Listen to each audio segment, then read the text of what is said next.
Andan desnudas, en cueros, tapadas sus vergüenzas, con sus arcos y sus flechas en las manos, haciendo tanta guerra como 10 indios.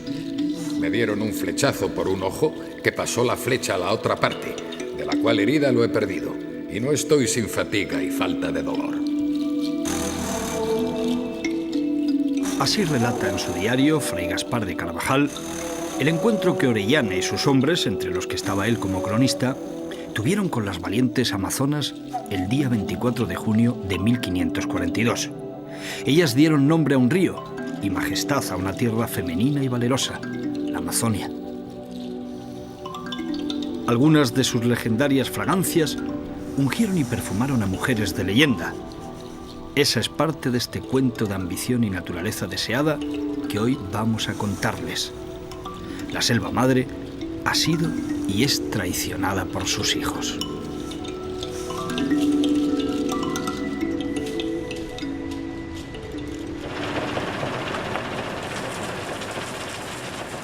Esta maquinaria vomita 6.000 toneladas anuales de neumáticos desechos, carne de vertedero. No vamos a comenzar nuestro programa hablando de problemas ecológicos, de la contaminación del medio ambiente, aunque también podríamos hacerlo. Vamos a hablar del árbol que llora, del caucho, como así bautizaron los mayas, a ese árbol del que surgen elementos tan cotidianos en Occidente, o las pelotas con las que jugaban sus niños, del árbol del caucho, y también vamos a recorrer esa historia suicida e irracional de la búsqueda del dorado en la selva amazónica. El descubrimiento para Europa del látex, la sangre del árbol del caucho, supuso una revolución para la Amazonia que aún hoy somos incapaces de cuantificar. Los colonizadores aprovecharon un conocimiento indígena más y le dieron una utilidad industrial tras la que despegaría toda la región de manera inequívoca. En 1870, una aldea fundada por los portugueses, que se llamaba hasta entonces Barra, cambia de nombre y de ritmo. La industria cauchera la convierte de la noche a la mañana en Manaos, capital del estado y exportadora de 3.000 toneladas de caucho.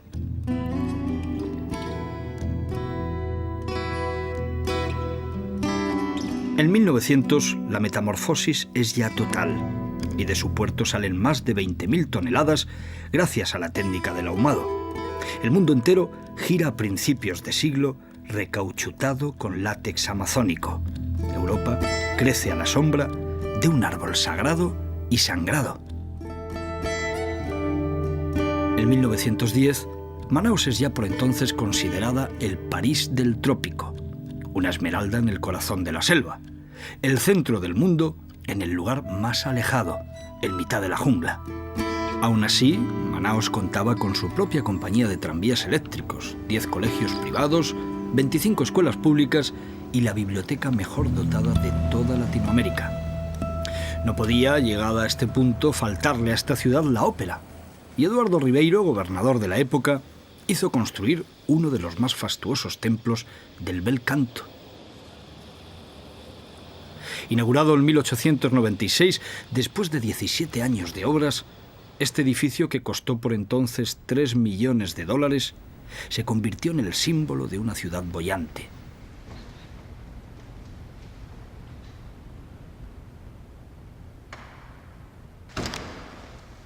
Su armazón de hierro fundido vino pieza a pieza desde Escocia, la piedra desde Italia y las 60.000 tejas vidriadas y decoradas con los colores de la bandera de Brasil que hacen brillar su cúpula desde Alsacia.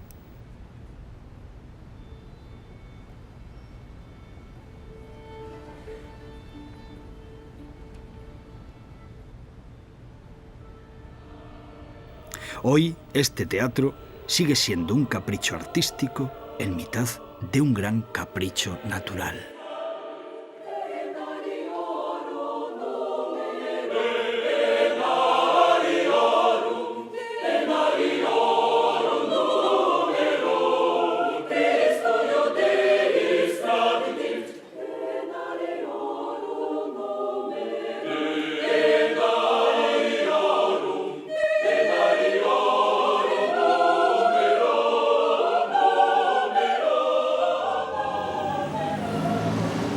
Abandonamos el Teatro Amazonas sin olvidar que este fue el lugar habitual de compañías de prestigio como el ballet ruso y que hasta el propio Caruso cruzó media Amazonia para cantar en él, aunque tuvo que retirarse, pues las enfermedades selváticas truncaron su gira tropical.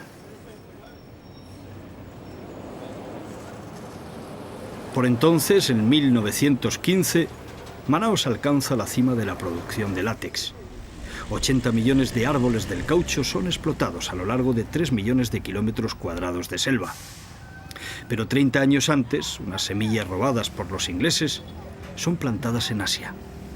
El caucho se adapta muy bien a su nuevo emplazamiento y a Brasil comienza a hacérsele imposible competir en precio con ese nuevo productor.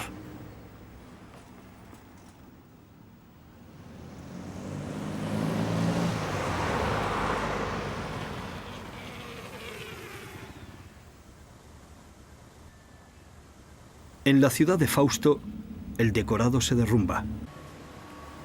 Y hoy podemos apreciar, en un simple paseo por Manaos, la grandeza y la caída que se dieron a la par y en muy poco tiempo.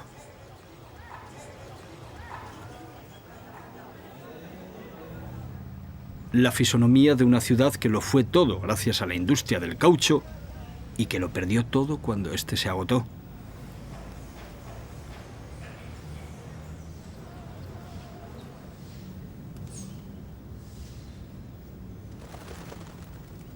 Así, el primer caso de biopiratería acaba con el esplendor de la industria cauchera amazónica.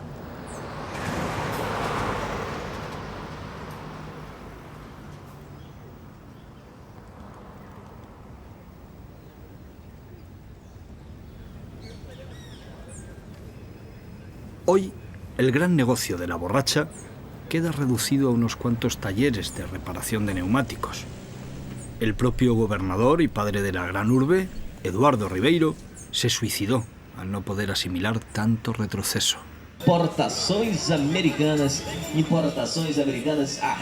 Pero la conquista de la selva sigue tozudamente su caminar. Cada día miles de personas se preparan para el asalto y decenas de comercios abastecen a los aventureros que quieran adentrarse en las entrañas del gran río. Se calcula que 200.000 familias viven del extractivismo, teniendo como base de operaciones esta ciudad. Esta tienda nació en tiempos del caucho y hoy aún mantiene su importancia, su señorío. Su dueño tiene 72 años y lleva 60 al pie del cañón. Un sirio llegó hasta aquí con lo opuesto, su padre, y la fundó ahora hace un siglo. Mi padre, joven. Mi padre viene de abajo. Trabajando desde abajo. Ven. Mi padre trabajó mucho.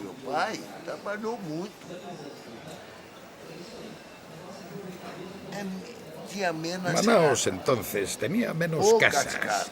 Pocas casas. Bonitas. Tenía pocas casas. Después fue creciendo. En Manaos corría el dinero. Aquí vendía mucho. Yo vendía 4.000, 5.000, 1.000 por día. Dólares. Y hoy, pues nada. En el año 2000, el Manaos del señor Caram es el mayor parque industrial de componentes electrónicos de América Latina. Y su condición de Puerto Franco convierte a esta ciudad casi en un paraíso fiscal donde burlar a la inflación.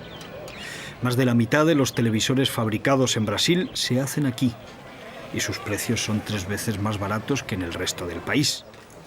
En menos de un siglo, Manaos ha pasado de ser el París del trópico al Hong Kong del Amazonas. Muchos son los buscadores de tesoros que se mueven por aquí. Su misteriosa y poderosa naturaleza sigue siendo un valor en alza. Con sigilo nos acercamos a nuestro próximo protagonista. Durante años, el hombre blanco ha venido a esquilmar la selva amazónica como estamos viendo, a veces en busca de un dorado peculiar, y se encuentra a través de la cultura indígena con seres tan prodigiosos como este. Esta pequeña ranita interesantísima, conocida como Philomedusa bicolor. Ese es su nombre científico. Si yo la besara, igual que en el cuento En busca de mi príncipe azul, mis labios inmediatamente se inflamarían. Su piel encierra algunos secretos interesantes para las multinacionales de la farmacopea internacional.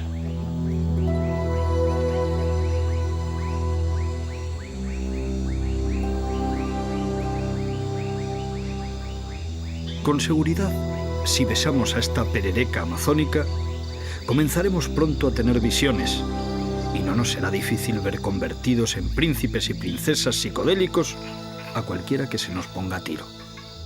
La secreción que recubre su piel es muy tóxica, y los laboratorios internacionales lo saben. El género Philomedusa al que pertenece esta rana es característico por poseer una mucosa de la que han conseguido aislarse 300 compuestos bioactivos.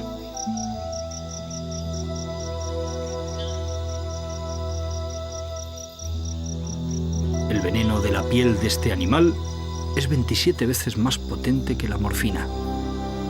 Sabiéndolo, en enero de 1998, los laboratorios Abbott, uno de los gigantes mundiales del sector químico farmacéutico, anunciaban la comercialización de un nuevo compuesto, el ABT-694, conseguido precisamente a partir de una toxina existente en el cuerpo de uno de estos animalitos. Surgió así una nueva generación de analgésicos capaces de sustituir a los derivados del opio para combatir el dolor crónico, y también un negocio de 500 millones de dólares y del que la Amazonia no recibe ni un solo duro.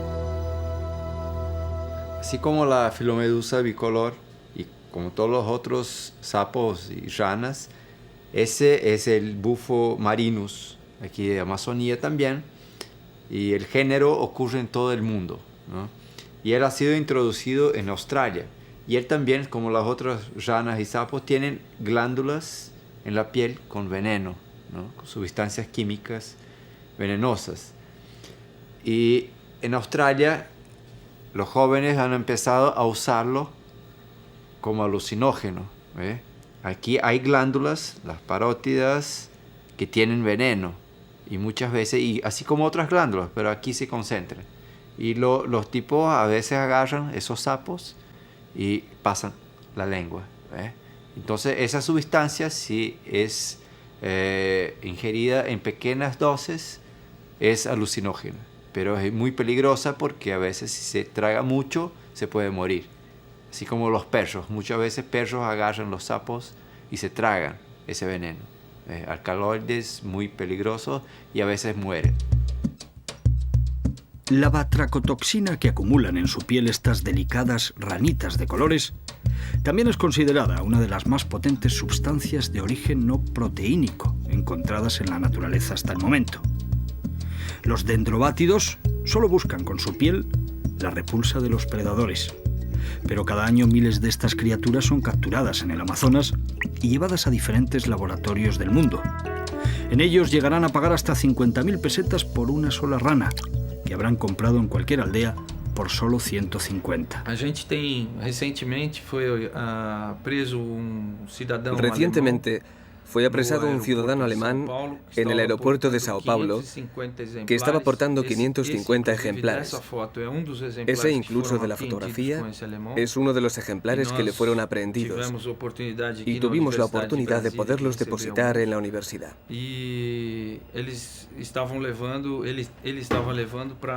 Esta persona se los llevaba a Alemania y Holanda. Probablemente el destino final sería un laboratorio de análisis de sus principios activos.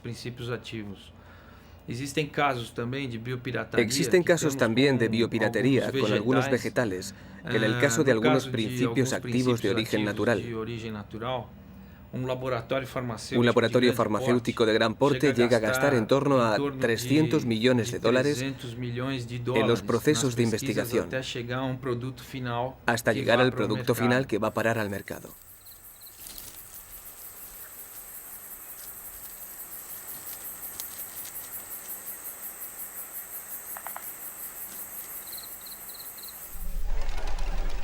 Aunque los resultados de las investigaciones de los bioquímicos sean positivos para la salud humana, sí son reprochables los métodos de exportación masiva sin control y sobre todo de enriquecimiento al margen de los países de origen.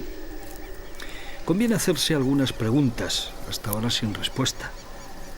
¿De quién es la propiedad intelectual de todos estos descubrimientos? ¿A quién correspondería entonces beneficiarse de los mismos? A los pueblos indígenas no solo se les roba el territorio, también la sabiduría y todos los productos farmacéuticos comercializados a los que nos referimos fueron revelados ingenuamente a grandes empresas que hoy patentan un conocimiento ajeno y muy productivo.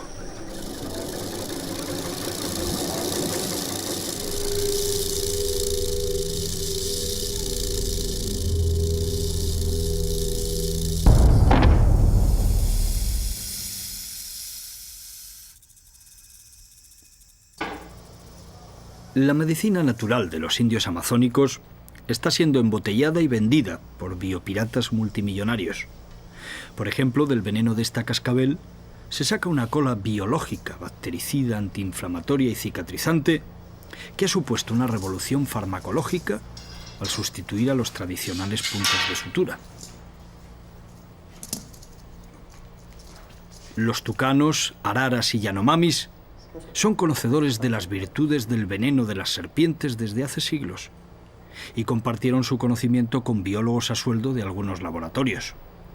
No pueden imaginar que hoy una de estas serpientes puede alcanzar un valor en Singapur de $20.000. Volvamos por un momento a la rana de nuestro cuento. La filomedusa es drogadura. Yo tuve la oportunidad de probar, tener esa experiencia aquí en la Amazonía, donde que se llama un mestre, ¿no?, que vivió mucho tiempo, más de 14 años con los indios, y él trajo esa que llaman de vacuna, que es la secreción, que la traen en un palo, que la conserva así como deshidratada, y él trajo y aplicó esa vacuna en muchas personas, y yo estaba ahí acompañando a ver lo que pasaba y a conocer un poco más sobre eso. Quedé desacordado un tiempo, algunos minutos, y después volví y ahí empecé a saber dónde estaba y todo más, pero no llegué a tener alucinaciones, pero pasé muy mal. Y la impresión que tenía que he perdido como 1 litro, 2 litros de agua en minutos, por la piel.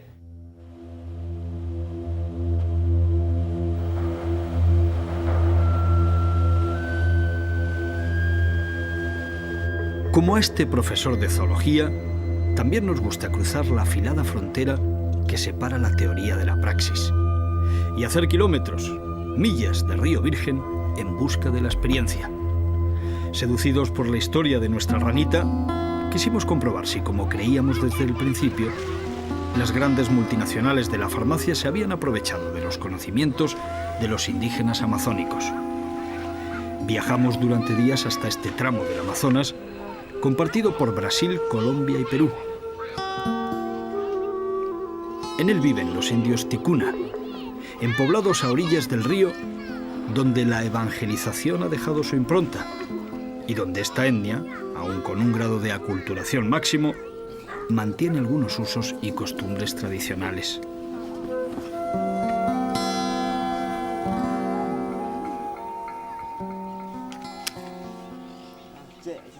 El nombre científico con el que se la conoce mundialmente, ya lo hemos dicho, es Filomedusa bicolor.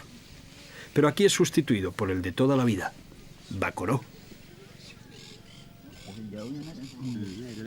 Así conocen generaciones enteras de ticunas a esta rana de la salud. Algunos notables del poblado van hoy a demostrarnos las propiedades que tantos laboratorios del mundo dicen haber descubierto. Lo más sorprendente es ver cómo estos indígenas católicos mezclan un ritual tan pagano con el símbolo de la cruz que cuelga de sus cuellos. Las ranas han sido capturadas esta misma noche, sin daño para ellas. No pueden vivir en cautividad, se mueren y además dejan de segregar su mágica alquimia al perder la libertad.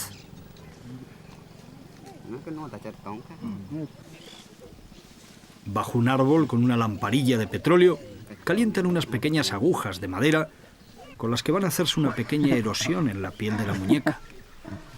Por ahí penetra el veneno de la rana, por ósmosis. Solo 3 minutos son suficientes para comenzar a notar los efectos.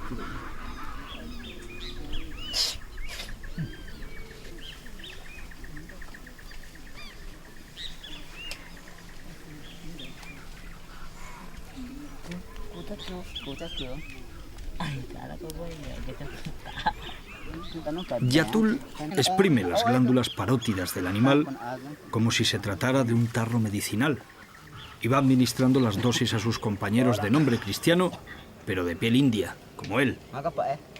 Ángelo, Manuel y Benito poco a poco van entregándose al poder cutáneo de estas bacoros. Estamos asistiendo a un ritual que debieron ver antes algunos de los biólogos que multinacionales de la farmacia enviaron por aquí hace unos meses, como nos cuentan en la aldea. Pagaron a aquellos científicos hasta 300 pesetas por cada rana capturada y se llevaron 2 sacos llenos.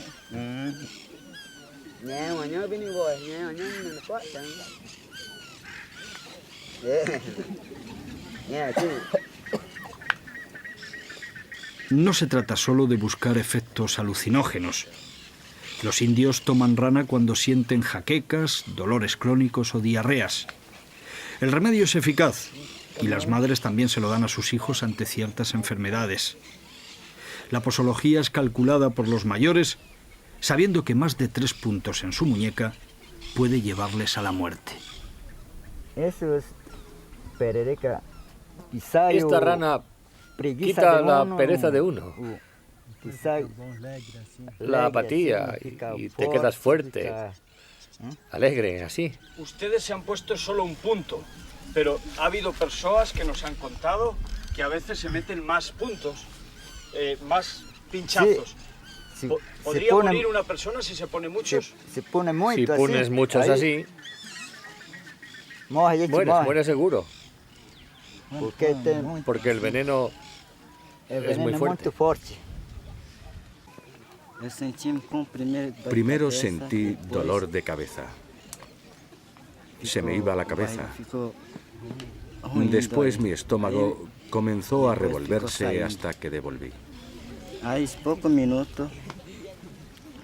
A los pocos minutos fui mejorando y se me pasó. Ahora me encuentro fuerte y alegre. Me encuentro mejor. Después de esta lección de medicina natural, otra de educación ambiental. Las ranas vuelven a ser liberadas. No matarás. Es el único mandamiento que coincide de lleno con su cultura.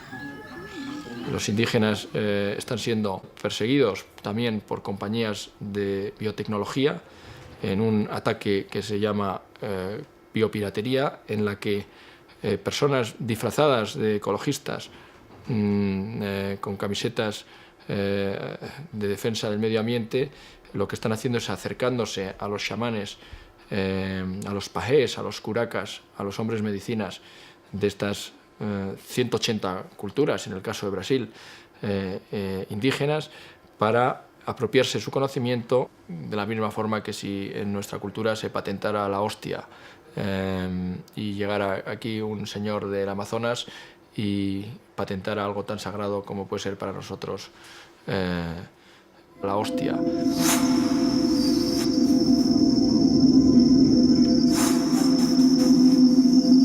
En el mundo amazónico también hay formas sagradas, seres vivos activados hace millones de años y viviendo en orden, mucho antes de que el ADN de nuestra especie imaginara organizarse. Aquí se dan todos los colores, todas las formas, todos los aromas. El 80% de las especies vegetales de la Tierra abiertas de par en par, en la palma de la mano de la selva tropical. En la superficie ocupada por una manzana urbana, en una hectárea de terreno amazónico, podremos llegar a identificar 300 especies diferentes de árboles. Pues bien, en Francia, por ejemplo, en esa misma superficie, solo 50.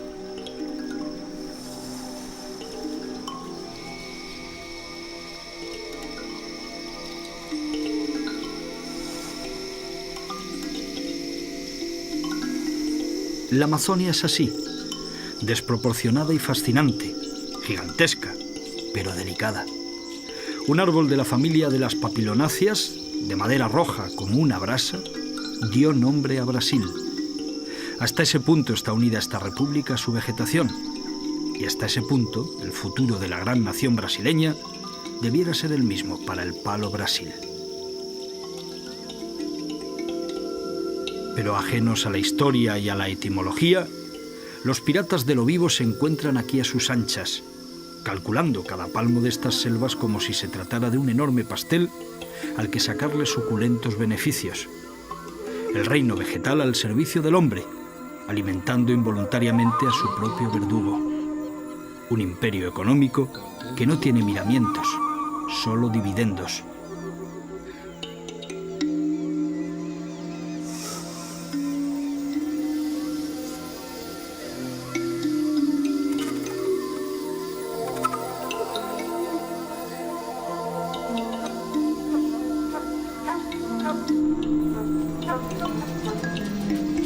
Desde que el hombre blanco llegó al Amazonas, muchos han sido los que han dado sus vidas por interpretar su mensaje natural, por arrebatarle secretos confesables.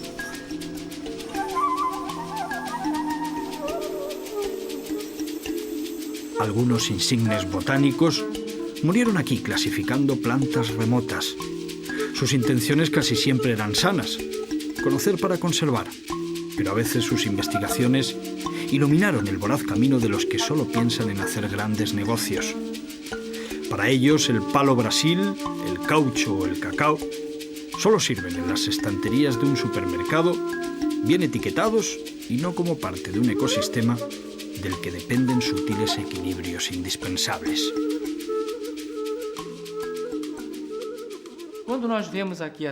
Mientras observo estas plantas de interés económico de la Amazonia, recuerdo el problema de la biopiratería, que lamentablemente está asolando la región amazónica, con la utilización por parte de muchos laboratorios internacionales de plantas de la Amazonia, y el beneficio de esa utilización nunca llega aquí. Por eso, hoy tenemos leyes que protegen nuestros recursos vegetales.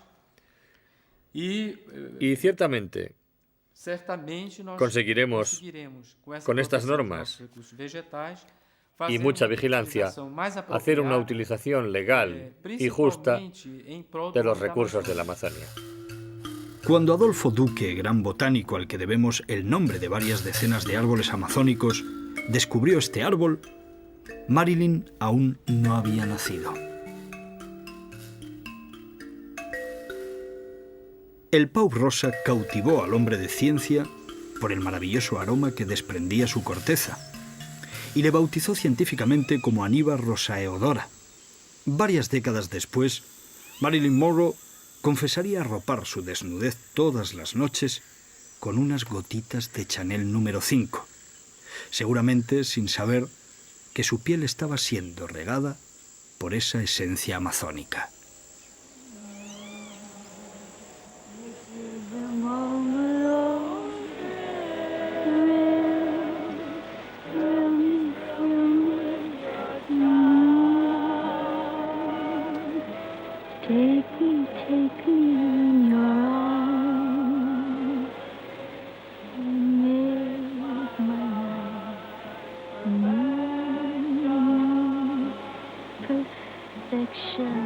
Así, un sencillo árbol tropical cedía glamour a la diosa del celuloide. Sin el pau rosa, Marilyn seguiría siendo bella, pero gracias a él, su leyenda creció como el Amazonas en época de lluvias. De una reina a la Victoria Regia. Así, Richard Schomburg, botánico inglés, bautizó hace 160 años al nenúfar más grande del planeta. Él honraba a su reina, y en cambio olvidaba que los indígenas siglos antes ya habían dado nombre a esta planta.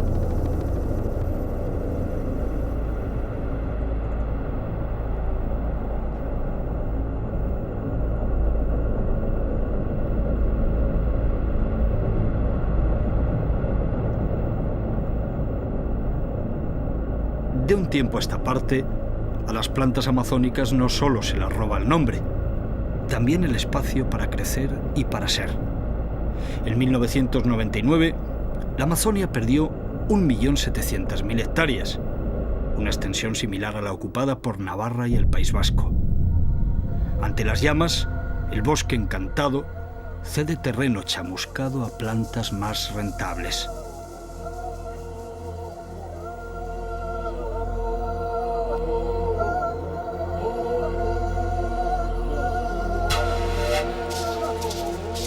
El estado de Mato Grosso sí que debiera volver a ser bautizado. Pierde la selva fragosa que le dio nombre a paso de gigante, y cada año que pasa se parece más a una estepa manchega que a una región forestal y tropical. La agricultura es su asesina, y agotar la fertilidad de su suelo en poco tiempo, su sentencia, como así han planificado los señores de la soja. En estas llanuras se libra quizás la batalla más dura y menos conocida de cuantas debieran interesar a los defensores de la Amazonia. Un dilema que el gobierno de Brasil camufla bajo el ambiguo paraguas del legítimo desarrollo. Selva o soja, así de simple.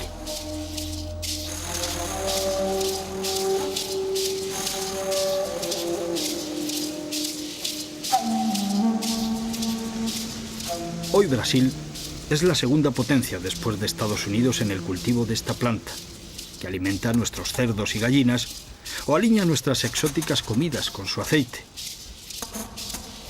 Algunas aves propias del cerrado brasilero, como el emá, también se ven atraídas por esta revolución verde, pero ya no tienen bosques en los que cobijarse y reproducirse.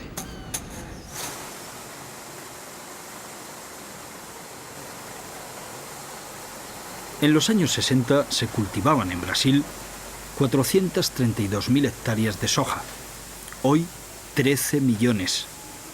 Esta planta de origen chino se está adueñando del territorio virgen.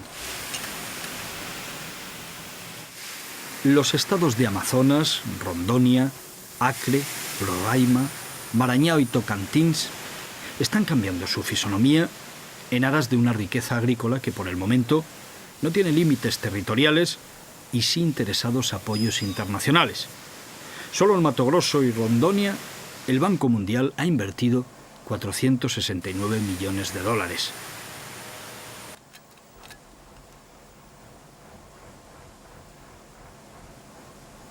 Las grandes plantaciones además producen enormes beneficios a sus dueños, pero muy pocos puestos de trabajo.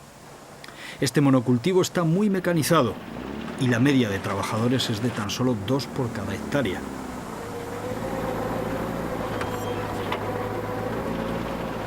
El suelo devastado de la selva es muy pobre y hay que estimularle químicamente en demasía para que produzca el ritmo que el mercado demanda.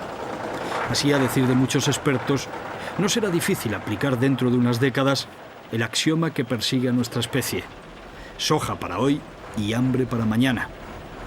Este grano viajará desde el interior de Brasil hasta los puertos de Osaka, Liverpool, Rotterdam y Hamburgo.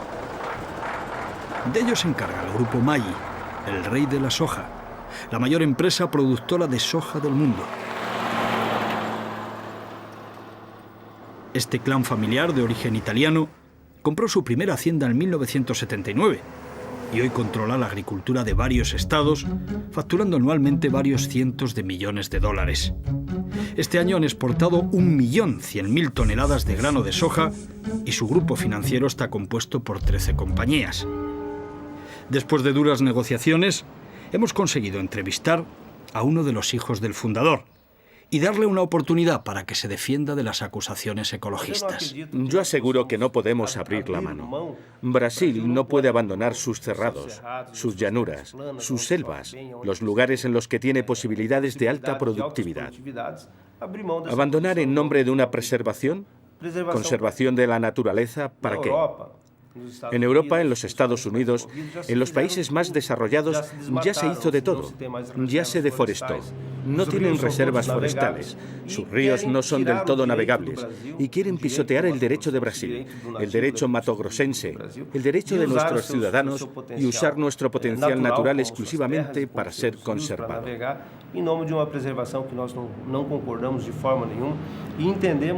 Pensamos que esa es una forma de presionar a Brasil para que este país no cree las infraestructuras necesarias y no sea competitivo en el mercado internacional. Porque si nosotros fuéramos competitivos y el mundo no consumiera más alimentos de los producidos en ese momento, los precios disminuirían y los gobiernos americanos y europeos tendrían que aumentar sus impuestos. Por tanto, sin duda ninguna, todo ese movimiento de ecologistas ecológico está comprado.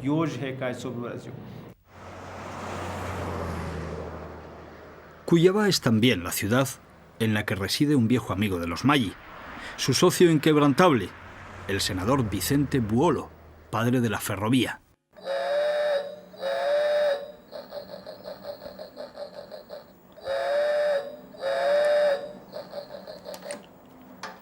Hello. Después de 30 años de lucha política, este apasionado de los trenes, como pueden comprobar por la decoración chic de su despacho, ha conseguido poner en marcha un trazado ferroviario de más de 5.000 kilómetros que prevé llegar a transportar en el año 2003 10 millones de toneladas anuales de grano de soja. Una infraestructura única en el mundo, pagada exclusivamente por los productores y con la que Brasil pretende triplicar los efectos económicos, pero también ambientales, no lo olvidemos, de su agricultura extensiva. ¿Volverá a repetirse en Brasil el espejismo del caucho? Ahora para el senador solo es tiempo de soñar con un nuevo mito del dorado. Ahora se instala en Mato Grosso un nuevo siglo, el siglo de la ferrovía. Aquí nós já tivemos. Antes ya vivimos el siglo del caucho, Aquí, das pedras preciosas. de las piedras preciosas. Nós tivemos muita base de Ya tuvimos progresso, muchas bases de progreso y desarrollo. Mas o progresso Pero el nos progreso aguarda. que ahora nos aguarda Neste ciclo, en este siglo que se aproxima, com a con la produção que gran nós vamos producción ter em que todos vamos a os tener en estados, todas las ciudades y en certamente todos los estados, vai transformar exactamente, Mato Grosso. el Mato Grosso va a transformarse Primeira por transformação completo. Já de Mato Grosso será essa. El primer cambio va a ser ese. transformar Nosotros o nosso vamos a estado, transformar a o nuestro celeiro do estado Brasil. en el granero del Brasil. De eso no tengo la menor duda.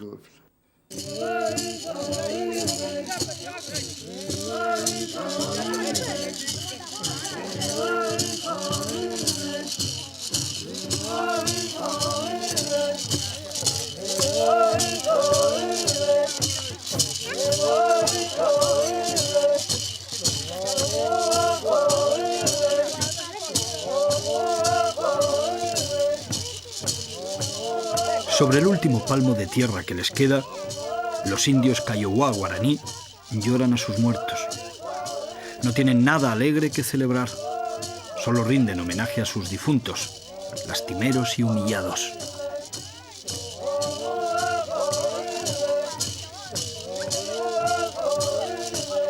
No es su primer funeral.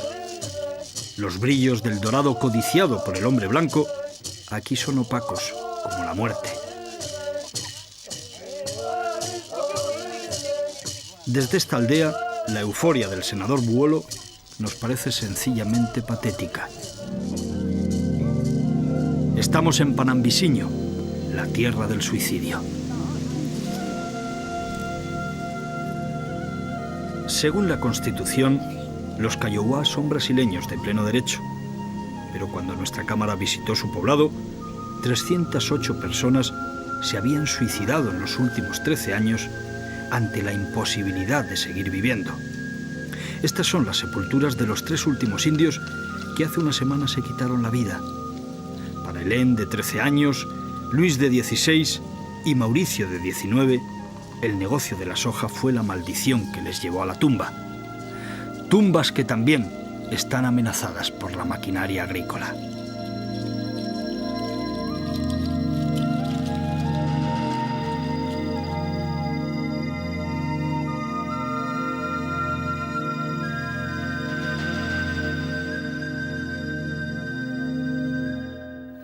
no sé. Primero otro que No sé. El otro amigo de mi hija murió allí abajo. Y después ella vino aquí. Lo que pasó con mi hija de 15 años es que ella tomó el veneno fuera de la casa con sus 2 amigos. Y aquí cayó. Cayó aquí dentro. Vino a morir. Ya estaba muerta. Ya está muerto ya.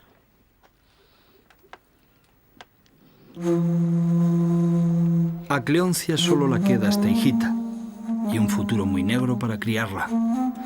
Tiempos difíciles. Yo voy a quedarme en el lugar de mi hijo. Él está enterrado aquí, bajo esta tierra. Mi padre vive aquí también. Y mi madre también está enterrada en esta tierra. Yo tengo que vivir aquí.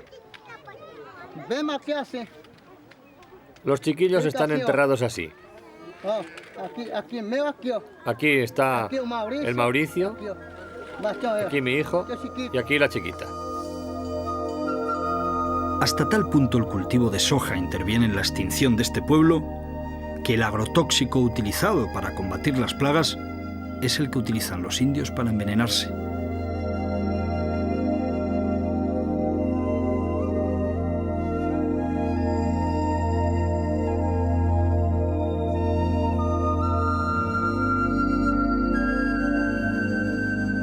Nadie asume su culpa. El tiempo pasa y la selva y sus indios van siendo aniquilados. No hay sitio para ellos en el Brasil desarrollado, aunque con un poco de suerte, a lo mejor reciben alguna limosna. Nosotros tenemos un acuerdo con los indios. Entendemos que toda la región gana dinero y no es posible que solo ellos vivan en la miseria. Por eso nosotros les pagamos un peaje por cada camión, cada automóvil que cruza su territorio. Gracias a ese dinero, los indios tienen la posibilidad de cuidar de su salud, hacer sus compras y crear alguna estructura que les permita vivir mejor. Por tanto, nuestra relación con los indígenas aquí en el estado de Mato Grosso es la mejor posible, habiendo un respeto mutuo de los indios a los facenderos y de los facenderos a ellos. ¿Se referirá el caritativo rey de la soja a esta mansión unifamiliar? ¿O a este lujoso balneario? Hace 200 años, los Kaiowá guaraní ocupaban un 25% del territorio matogrossense, con un área similar a la de Portugal. Hoy los 25.000 hombres y mujeres de esta etnia ocupan menos del 1% de ese territorio, conviviendo hacinados en reservas, en el espacio equivalente a 60 campos de fútbol. Es imposible seguir resistiendo. Demasiados sueños rotos y poco espacio vital para atisbar el futuro. La Fundación Nacional del Indio les asiste con impotencia, exigiendo la salida de los colonos de las tierras indígenas y colocando las cosas en su sitio, más allá de los prejuicios. Es posible que un indio sobreviva en este choque cultural que estamos viviendo ahora, con esta densidad poblacional. Pero es preciso que haya espacio de tierra, y eso no va a disminuir la producción de soja, de manera ninguna. Inclusive con los colonos. Dicen que los indios van a echar de sus tierras a los colonos. No son los colonos de manera genérica. Son 38 los colonos que están dentro de la aldea de los indios. Los demás no. Los demás están fuera del perímetro de la aldea y no tendrían problema. El mundo de la soja ya estranguló a otras etnias como los Xavante, Enahué o los Terena. La esquilmación de los recursos naturales en la Amazonia es aún más desalmada que en otras áreas naturales del mundo. Ya lo hemos dicho en otras ocasiones, la selva aquí está humanizada. Quien quiera destruir la jungla para hacer sus negocios tendrá que ser capaz de asesinar a los pueblos que la habitan. Liderará un genocidio seguro.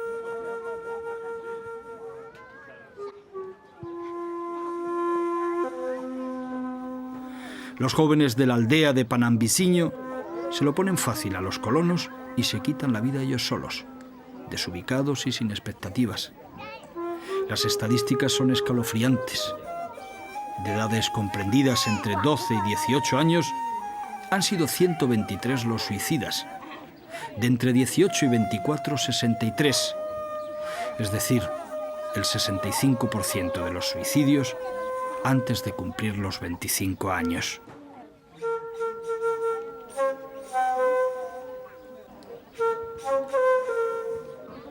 De todos ellos, esta joven se salvó. Fue más potente el refresco de naranja que el pesticida con el que lo mezcló para matarse, y los médicos pudieron salvar su vida de milagro. Los colonos han destruido la selva de sus días y de sus noches, y hoy, como el resto de la tribu, vive confinada en una reserva que tampoco le mantiene a salvo. No sabemos por cuánto tiempo seguirá queriendo vivir. Solo sabemos, eso sí, que su rostro indio le hace falta a esta tierra atormentada.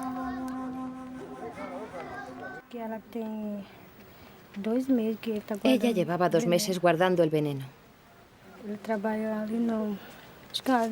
Estaba trabajando en una fazenda aquí, en nuestra propia tierra, por muy poco dinero. Y el dueño temía que se envenenara.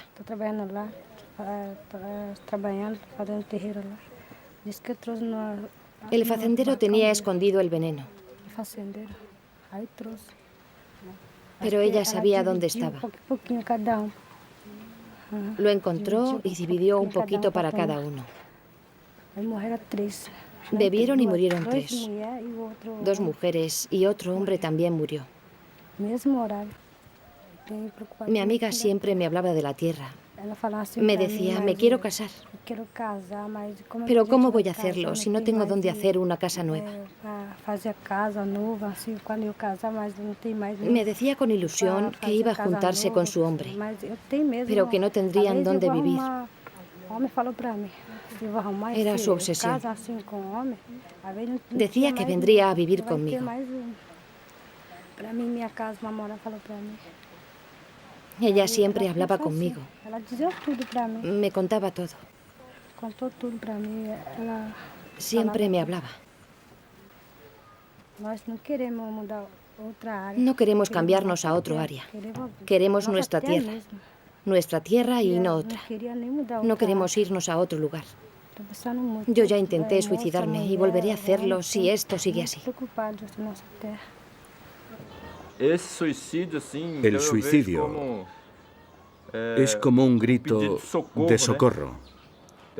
Los indios están desestructurados. No existe caza, no existe pesca, no existe tierra, no existe una educación buena ni una salud adecuada.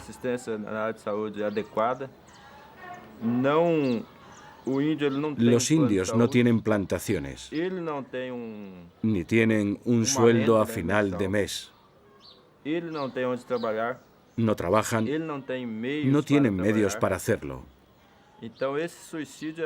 Entonces el suicidio es su manera de pedir auxilio a las autoridades competentes. Porque debido a esa desestructuración ya no pueden vivir de forma tradicional, con esa armonía que les unía a la naturaleza.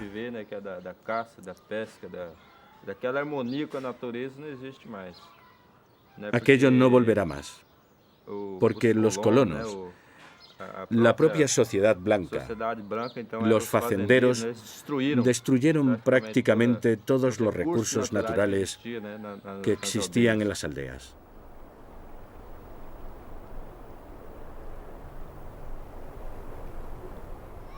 Los Kiowas reclaman lo justo. De todo su territorio tradicional, al menos las 1.240 hectáreas que les corresponde por ley. Sistemáticamente en los últimos 30, 20 años, todo lo que no fuera área indígena está siendo derrumbado.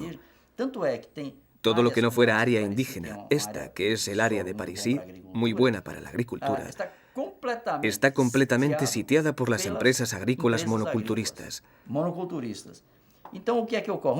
Entonces está produciendo un impacto muy grande sobre la economía, sobre los recursos naturales de estas poblaciones.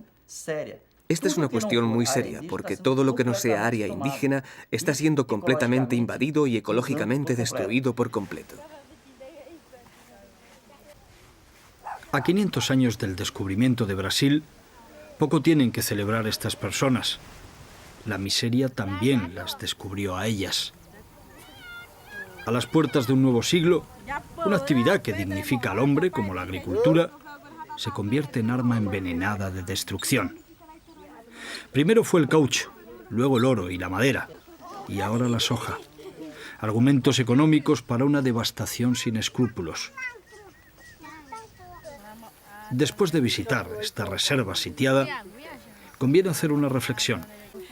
El gran productor de soja, el gigante del Mercosur, es también un país donde el 60% de sus habitantes tienen problemas de malnutrición. Brasil debería poner todo de su parte para cambiar esta situación, si de verdad quiere distinguirse por su modernidad.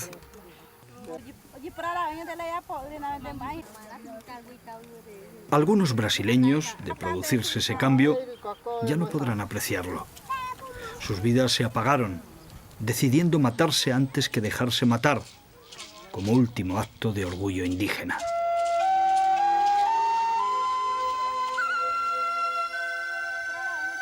Recuerden que hasta nuestra llegada, 308 indígenas se habían suicidado en esta aldea del sur del sur. No sabemos por qué se suicidó. Cuando empezó a llorar, ya estaba muriéndose, cayéndose al suelo. De pronto se levantó y comenzó a hablar conmigo. Y me dijo: madre, he tomado veneno. Solo un poquito he tomado, no es mucho, madre. Se chupó el dedo y pronto cayó de nuevo. En segundos ya estaba muerta. Hace un mes que murió. Ahora solo me queda un hijo que quedó solo. Solo un hijo. La única hija que tenía se suicidó. Desapareció. Murió y acabó.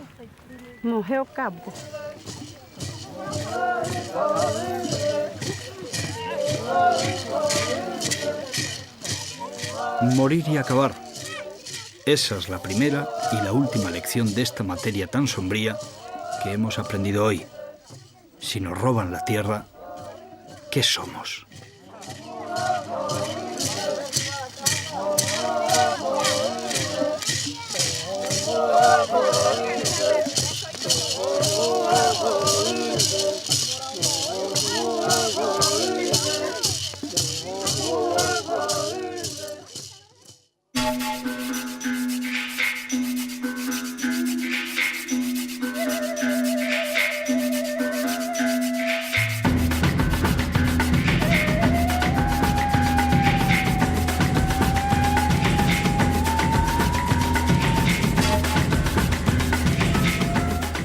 Durante siglos el hombre se ha sentido fascinado por la enorme riqueza de la selva tropical. Largos lustros ha invertido para encontrar la forma de abordar su tesoro de madera, alimento y minerales preciosos.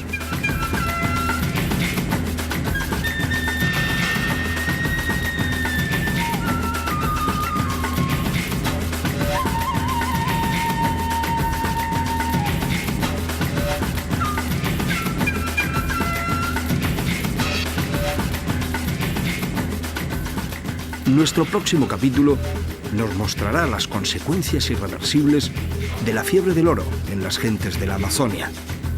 Una lección de economía sumergida que no olvidaremos y en la que buscaremos salidas razonables al laberinto amazónico, un paraíso que no tiene precio.